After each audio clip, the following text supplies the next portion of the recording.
Cheers to cruising. Woo! Hey guys, I'm Michelle and this is Diaz on Deck Travel. And today I wanted to welcome the person I have been traveling with the longest, my sister Roseanne.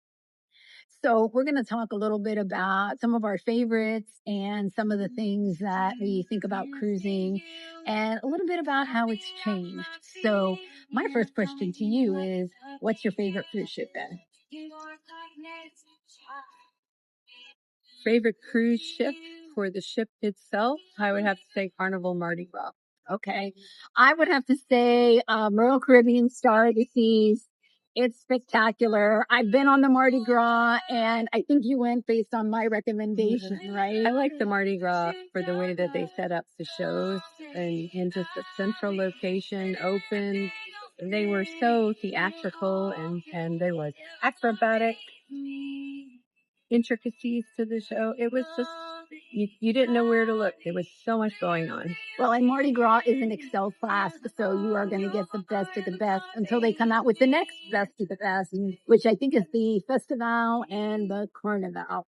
So stay tuned for that in 26 and 27. But I'm pretty sure they have plans building all the way into 2033. So my favorite food on a cruise ship, appetizer-wise, has been the Royal Caribbean escargot. What's your favorite then? Appetizer? Mm-hmm. I really enjoy the soup. The you strawberry like that soup, cold which is soup. cold, or the butternut squash soup, which is not cold. It's just, they're just so delicious. Yeah. As far as soups, the French onion soup is another favorite because it's just covered in tons of melted cheese. But yeah, I'm not a cold soup kind of girl. To me, it's like drinking a protein smoothie, like a strawberry smoothie. What's your favorite dessert? Oh, Carnival's chocolate melting cake is my go-to. That is pretty good. I do like their creme brulee. I can't say that word, creme brulee. Actually, I don't like that because I'm not crazy about caramel. So it's just too caramelly for me. Really not yours. I'm trying to think. Well, there was this pistachio almond pie that was on Royal Caribbean, and that was just in the buffet, and that was really good because as Italians, we really like pistachio. And actually, if this was a pistachio latte, I would be singing its praises. You didn't say pistachio, you said vanilla. Oh, I know, but they don't have pistachio this time of year. It's not considered a seasonal color, a seasonal flavor. Okay. So what's your favorite cruise line? I already know what she's gonna say. Well, it has to do with the most recent cruise that we went on. And she's gonna say Princess and Alaska. Yeah, we took the Princess ship, the Coral Princess, in fact, from Whittier, Alaska to it ended in Vancouver. The ship was lovely. The cruise line really took care of us. We did a land and sea package, which was amazing. I highly recommend you don't do just one or the other. If you're going to go that far, do both. Do it all. That's my recommendation as a travel agent. It was the best 2 weeks of my life. But you also have another favorite, and that was a holiday sailing. Oh, yeah. If you can go during a holiday, that's even better. We went for New Year's. We're not big party animals. 2 a.m. on usually we're 2 a.m. We're asleep by 10 usually if we're lucky to make it. 2 people. But it was so much fun being on the Mardi Gras for New Year's. Holiday cruises are great. What's the next holiday cruise you think you want to do? Either Halloween or Thanksgiving, I think, would be fun.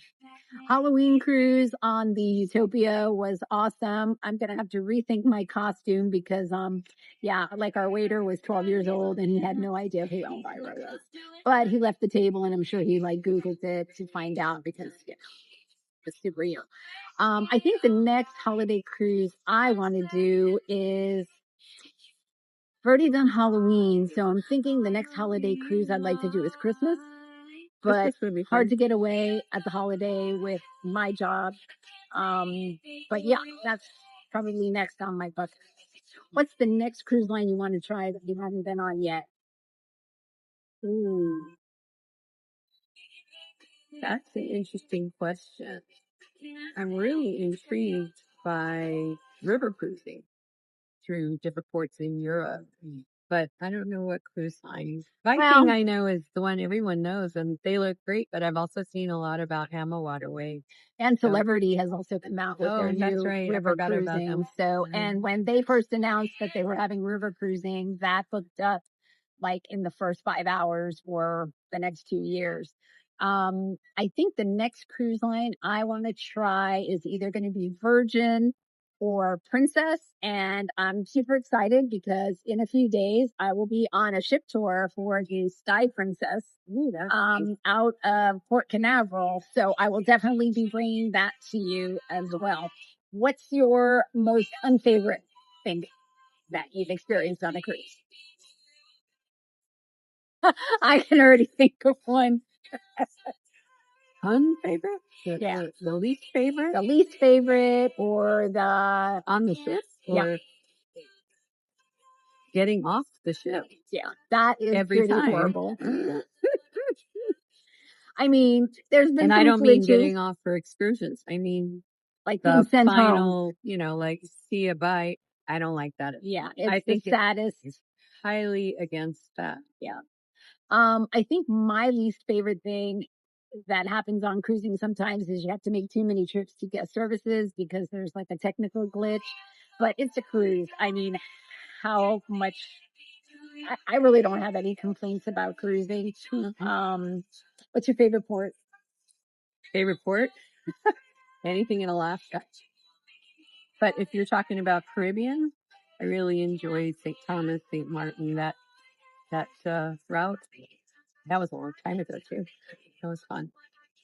I think one of my favorite ports is Puerto Rico. Not that we really do a whole bunch of excursion, as I like to call it, but we like to walk around, eat some local food. And I don't mean right at the port. I mean from some of the local stores and vendors that are a little bit further away, like a real empanada or mofongo. So I like Puerto Rico a lot. Not for the water. For the water, I'm going to have to say one of my favorites is Megan's Bay in St. Thomas. What about you for the water? Yeah, St. Thomas, I think that's the prettiest one. And have you been to Coco Cay yet? I went to Coco Cay When it was 20 years underdeveloped. ago. Okay. Yeah. So my favorite thing is not only Coco Cay, but the new Royal Beach Club, which I will be bringing you guys a full island tour and hopefully go live from there. So what do you think has changed in cruising for the worse that you wish they would bring back? Well, it doesn't really have anything to do with the cruise line itself, but when I first started cruising and we got on the ship and the ship unmoored and started to go, that was it. Your internet was off there, if there was any. You just could completely disconnect. Now it's just way too easy. I mean, I know it's convenient and some people need to be connected the whole time, but For work, yeah. yeah, I liked the idea that I just connected for a period of time. It kind of gave my brain a break from thinking about the everyday. I think what I liked about cruising back in the day was that there was more of an inclusive type vacation. On that note, did you all hear that Carnival just raised the gratuities on their what they charge you per day and also on like drink packages. So if you buy a drink package, you're paying an extra 2%. And for some people, that could be hundreds of dollars. Wow. So yeah. So it was a little less tip. I don't even know what you would say, tip strong. It was a little bit more, a little bit more all inclusive. What do you like that's changed? What do I like that has changed? Yeah. I like that the cruise lines, pretty much all of them, I think, have an app that you use on the ship. So it's easy to connect with anyone you're traveling with. I remember when we went with the kids, we had walkie-talkies trying to find them all over the place. It's a lot easier with the apps. Yeah, you I can like just that there's no send a paper. chat. You don't have to carry that little paper compass or Yeah. fun paper, whatever it You was can keep called. track of what you're doing on your phone. Yeah. What do you hope to see change in cruising in the future? Well, while you're thinking about that, what I would like to see change is a more all-inclusive. Here's the price. This is what you pay. This includes your drinks. This includes your Wi-Fi. More all-inclusivity, and just stick it out there with one price. You know, for a minute, Virgin, that was one of their big appeals. Was that there was no extra gratuities, drinks were included, Wi-Fi Right. was included, so everything was all included. And now even they've made a change. Now they're not only a more higher priced cruise line, but now they're also charging extra for gratuities. So food for thought. Let's see, what would I want to change? I would like to go more frequently. Thank you very much. Yeah, I can't think of anything really. I've enjoyed all of the cruises, maybe for different reasons, but I don't have a complaint really about them. Yeah, I've had good service. It's really hard to get off of a ship where you eat like royalty, you've seen shows, you've been to different ports, you only had to unpack one. It's a cruise. How could it go wrong? Anyway, if you have any stories to share with us, comment down below, and I would love to hear from you. And as always, I'll see you on deck. So, do you have any pro tips that you want to share with any new or seasoned cruisers? I do. Even as a seasoned cruiser, I made this mistake. I didn't even think about it.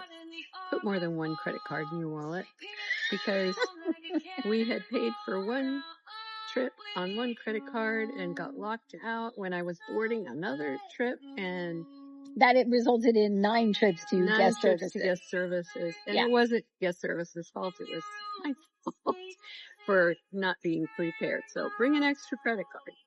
Bring a backup. My pro tip, especially if you want to buy something, price. But my pro tip is when you pack, make sure that if you're traveling with a companion, put half of your clothes in one suitcase and half in your travel companion's suitcase, and vice versa.